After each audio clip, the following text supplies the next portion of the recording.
La capa mamelonada, ¿verdad? Bueno, lo que tiene la capa mamelonada, que son fértiles, son aquellos que pueden causar las cariasis. Los que son, vamos a decirle, infértil, no son capaces de desarrollar las cariasis. No recibieron los nutrientes, los suficientes nutrientes para poder desarrollarse. Porque la ascaris, la hembra en este caso, que es la más gruesa, es esa. El macho es más fino y tiene un extremo encurvado. En el caso de la hembra, ellos colocan varios huevos. Todos los mitos poseen esa característica. Poseen varios huevos. ¿Pero por qué? Es para poder perpetuar la especie, o sea, continuar. ¿Sí? Para que pueda haber a sobrevivir en este ambiente. ¿Me entienden hasta acá? ¿Sí? Ella tiene ventosas. Que nojo. Esas ventosas son como sus labios. La ayuda a fijarse en el intestino. Ellos se fijan y cuando mi paciente tiene esa diarrea o tiene ese movimiento peristáltico, su intestino no consigue expulsar porque está muy fijada. ¿Sí? Los antiparasitarios, la nita, que ustedes lo conocen de esa forma, que es la nitronita, no me acuerdo qué era el nombre de la droga, ¿sí? O el albendazol, lo que hace es paralizar, ¿sí?, a estos humillos. Y si vos le paralizas, Ele solta. exactamente, y acaban muriendo afuera porque recordate que son parásitos de vida parasitaria. Necesitan un hospedero sí o sí para sobrevivir. No aguantan este ambiente y acaban muriendo. ¿Entendiste? Algunos parece que tienen dientes. Bien. Professor, por que antigamente esses antiparasitários não dissolvia Ancilostoma. Ancilostoma caninum, pero nosotros aquí estudiamos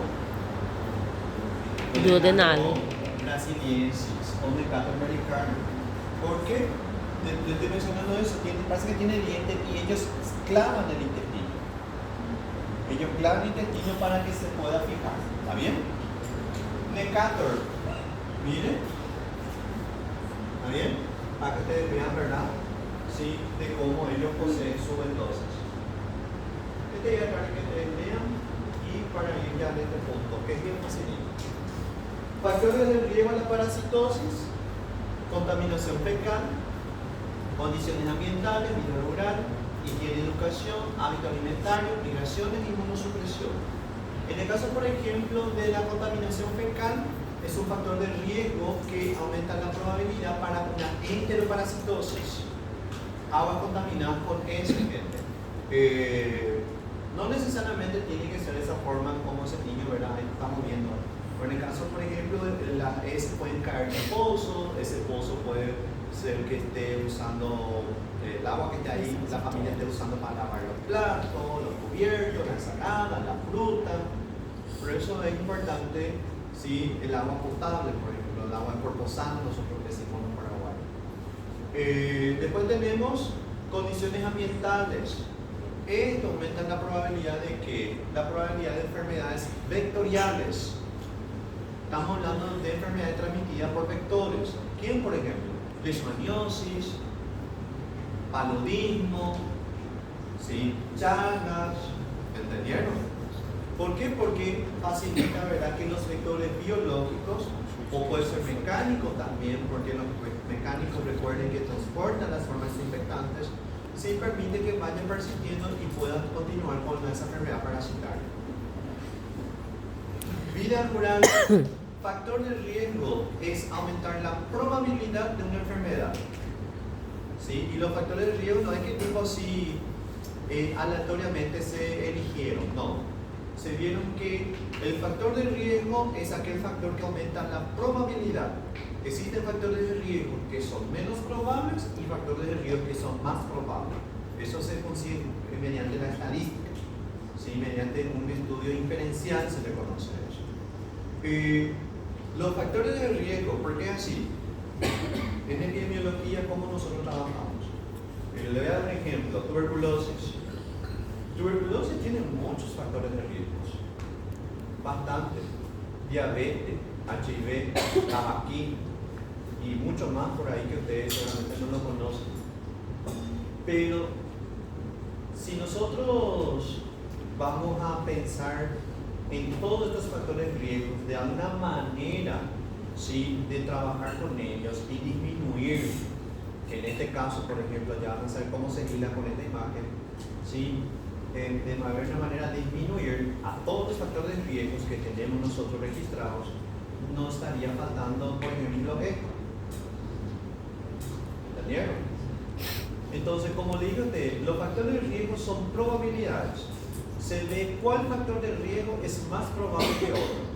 Entonces, el que es más probable es con que yo voy a trabajar. En el caso, por ejemplo, de esta imagen, ¿cómo entra? Chaga, por ejemplo, la que es más conocido por ustedes, pero Chaga no es lo único. La oncinaria, la esquistomiasis. En el caso de Chagas, vemos que el factor de riesgo principal era, ¿sí?, vamos a decirle, los materiales que se usaban para la construcción de la casa. Barro, né? Sí, las paredes de barro, de tutipalla, las paredes de madera. Se vio, por ejemplo, que eso era, vamos a decir, un factor de riesgo que aumentaba mucho la probabilidad. Fibra de sorgo también. ¿Cómo? Fibra de sorgo. Sorgo, el que se usa para hacer comida animal, pero también se usa la fibra para hacer las mesas. Ah, porque los triatominos también puede estar ahí. Sí, sí. Entonces, sí, como le digo, los factores de riesgos, sí, en este caso se vio, ¿verdad?, que la casa o los materiales que se usaban, sí, para poder construir una casa, se vio que es lo que tenía que trabajarse más. Entonces, una manera de reducir una enfermedad parasitaria era la urbanización. Urbanización, ¿qué significa? Es cambiar el tipo de casa, ver una casa en donde disminuya esa probabilidad. ¿Están entendiendo? Es una manera, ¿verdad?, que se puede ver, ¿verdad?, que controló bastante los casos de Chagas aquí en Paraguay, para que ustedes sepan.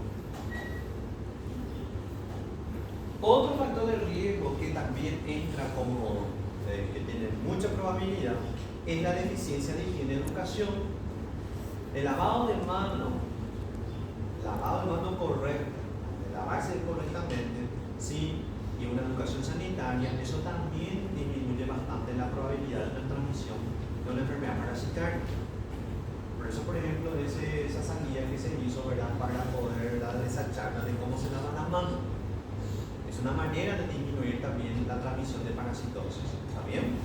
Entonces, otro factor de riesgo también que podemos ver que aumenta la probabilidad. Costumbres alimenticias es otro factor de riesgo, chicos. Por ejemplo, el consumo de carne cruda o alimento crudo, pescado crudo, ¿sí?, carne mal cocida. En este caso, que tengan los quistes, toxoplasmosis, ¿sí?, cómo puede mantenerse en estado infeccioso y que después, ¿verdad?, puede desencadenar un caso de toxoplasmosis cerebral. Toxoplasma es muy importante que aprendamos bien porque la mayoría, ¿verdad?, de los pacientes con SIDA estaban muriendo por este tipo de parásitos. Y por último, las migraciones humanas. Migraciones, por ejemplo, muchachos, llegaron tarde y no se callan. Mejor no hubiesen venido, ¿sabían? Las migraciones humanas es otro factor de riesgo, como está diciendo, en donde puede introducir, ¿sí?, enfermedades parasitarias que anteriormente no la había. Por ejemplo, qué sé yo, malaria. Acá, por ejemplo, como le había dicho, Paraguay tiene el anófelos y tiene el hospedero, que es el ser humano. ¿Sí? ¿Quién nos falta? El parásito. Nosotros conseguimos, ¿verdad?, erradicar el parásito acá, en Paraguay. Pero, como le dije a ustedes, podemos ver nosotros que puede volver a la malaria, gente. Nosotros los paraguayos tenemos que estar preparados. Y las casos de malaria acá van a ser casos graves. Es como el dengue. Y se puede confundir fácilmente con el dengue. Vamos a ver nosotros después. Se puede confundir fácilmente y acá va a aparecer más casos de malaria grave, porque nosotros, los paraguayos, para que ustedes sepan, ¿verdad? Nosotros ya no tenemos la inmunidad protectora contra paludismo. El último caso, ¿verdad?, fue antes del año 2000. A partir del año 2000, certificamos que estamos libres. Entonces ya nosotros no tenemos la inmunidad protectora. Es como el sarampión. ¿Sarampión qué pasó? ¿Volvió el sarampión en Paraguay? Sí. Nosotros, por ejemplo, no tenemos más la inmunidad protectora contra sarampión. Entonces por eso es que se anda vacunando otra vez, se anda colocando otra vez la vacuna contra sarampión. Y es lo que va a pasar con malaria, y van a acordarse después de mí, y dengue también. Dengue, por ejemplo, si viene un serotipo diferente, vamos a ver si se consegue a la dengue, ¿sí? Van a ver que los casos de dengue hemorrágico se da por culpa que aparecen nuevos serotipos. Eso vamos a ver, yo les voy a explicar por qué Mapesua, Quillateri y dengue tiene mucha probabilidad de más adelante desarrollar un caso de dengue hemorrágico. ¿Está bien? Vamos a ver después. ¿Tiene variantes? ¿Quién? Sí, tiene variantes. Tiene variantes. Cuando hablamos variantes, tienen cepas, sí, que uno puede ser más virulenta que otro. Igual que las bacterias, igual que los virus. Pero las variantes, vamos a decirle, se presentan más en bacterias y virus. ¿Parece? Lo que usted aprendió en el primer año parece que puede decir, yo tengo que saber esto nomás. No. Las células eucariotas, por tener dos cromosomas similares, es menos probable que aparezca variante. Porque si uno se equivoca, está el otro normal. Las bacterias, células procariotas, tienen dos cromosomas como la célula eucariota. Es un cromosoma único circular. Entonces, un simple error puede ser que acabe matando la bacteria o puede que haya una nueva variante. En el caso de malaria, te digo un ejemplo, falciparum. Falciparum se trata con un cóctel que yo voy a explicar más adelante y se puede observar que existen variantes, cepas, sí, que son resistentes, por ejemplo, a las drogas antipalúdicas. Sí, eso no está bien. Porque vos estás tratando a una persona y ese paciente, ¿verdad?, no se está curando.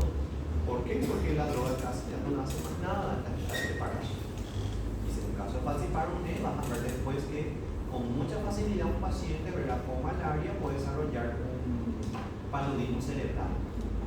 Y después le explico por qué sucede eso. ¿Está bien? Nosotros tenemos que saber.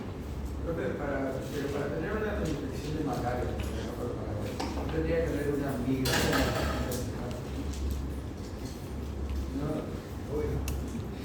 ¿Y esto qué es? Bueno. No, pero como es que no sé si hay casos en América del Sur. Por eso decía.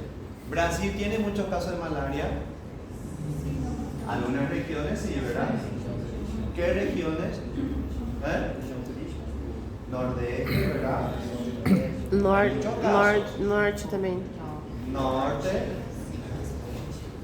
Y realmente no sabía porque Bueno, ya antes de decir que no hay casos de malaria, ¿verdad?, con esta región, primero tenés que ver primero si es que no hay. Hoy dijiste que no hay casos.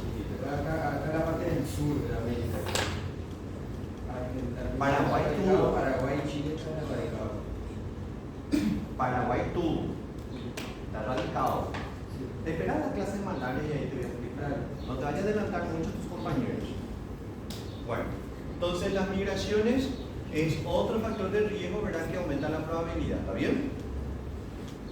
Y la presencia de múltiples infecciones, una elevada probabilidad de reinfección, entonces es la causa de una parasitosis en la comunidad, gran número de individuos con alteraciones inmunológicas debido a la desnutrición y la infección por el virus, la inmunodeficiencia humana, VIH, y abrumadora influencia de la pobreza y los deficientes recursos sanitarios, lo que facilita la transmisión de numerosas parasitosis. ¿Está bien? Bueno, son algunas causas. Y no olvidar que el diagnóstico parasitológico, la mayor parte de los parásitos es por los métodos directos. ¿Se acuerdan? Es observar la morfología. Pero recuerden, no siempre se puede aplicar el método directo. A veces vamos a ver que tenemos que ir usando el método indirecto. Un ejemplo le puedo citar la toxoplasmosis otra vez. Toxoplasma, si vos sé que faz un método directo, y ojo, método directo observar al parásito, vos vais a tener que abrir la cabeza de tu paciente vivo, quitar un pedacito del cerebro y llevar para microscopía. O el feto, por ejemplo. ¿Entendieron? Entonces yo tengo que saber lo siguiente, los métodos indirectos, que sería la serología, y ahí nosotros vamos a ir viendo otra vez los anticuerpos tipo IgG, IgM e IgA. Yo le voy a enseñar después también. Un punto también importante, ojo con la exposición. Yo sé que esto que estoy avisando un poco tarde. Por ejemplo, Cryptosporidia. Van a encontrar en el libro que dice examen coproparasitológico, PCR, si no me equivoco, una fluorescencia. Buenísimo, no sé. Bueno. Chicos, você coloca na prova, sim, ELISA. ELISA não é algo que a gente vai ficar fazendo muito no laboratório. ¿Por qué le explico eso? Es mucho más práctico hacer un examen directo que indirecto o un examen inmunológico. Entonces, lo que yo les pido a ustedes cuando van a estudiar, investiguen un poco qué es lo que se hace, vamos a decirle más por costumbre. O sea, no crean toda la literatura, ¿verdad?, que te dice, ¿verdad? No crean que todo lo que dice en el libro se aplica en la práctica. Para que ustedes me entiendan mejor. Los libros hablan que antes de iniciar una antibiótico terapia, ¿qué se tiene que hacer? Un antibiograma. ¿Verdad que sí?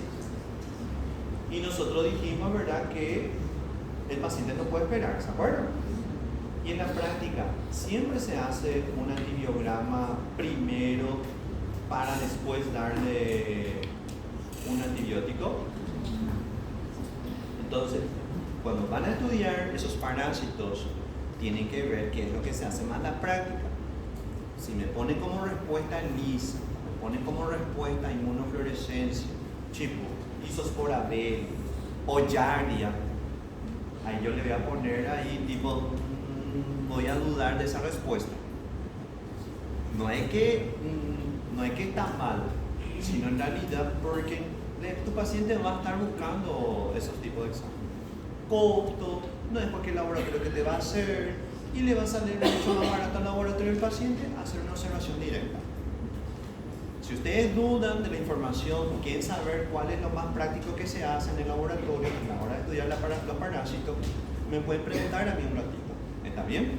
Entonces yo les decía, este se hace más, así para que ustedes después puedan resolver un caso clínico que pueda aparecer. ¿Está bien, ma? Bueno, ¿quedamos claros con eso? Perfecto. Entonces la semana que viene ya empezamos con paludismo. ¿Está bien? Vaya leyendo ya esa parte. ¿Está bien? Bueno, llamar al cliente y ya nos vamos.